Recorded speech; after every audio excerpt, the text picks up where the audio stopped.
Pemerintah Kota Palembang melalui Posyandu Buah Manggis di Kecamatan Sako melakukan kegiatan pemberian vitamin A kepada balita, pemberian obat cacing serta pelayanan kesehatan gratis. Senin 13 Februari 2017. Dalam kegiatan ini sebanyak 200 balita dari 5 RT di Kecamatan Sako diberikan vitamin A. Menurut Purnama Rita, Ketua PKK Sako berharap dengan adanya acara pelayanan masyarakat gratis ini dapat lebih diminati warga dengan penyelenggaraan ini.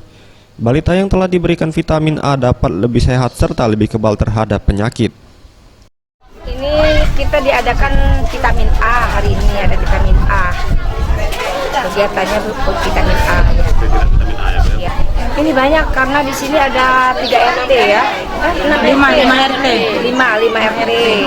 Ya, jadi 5 RT itu lebih dari 200 hari ini.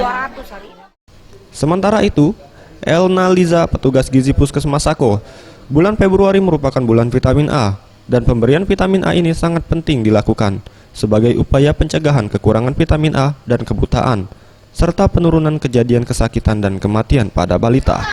Oh, kegiatan hari ini pas benernya bulan Februari, ini bulan vitamin A, penimbangan bulanan seperti biasa, pemeriksaan ibu hamil, ada juga pemeriksaan lansia.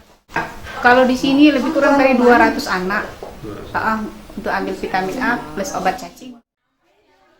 Anugrah Sandi Pratama, Sriwijaya TV.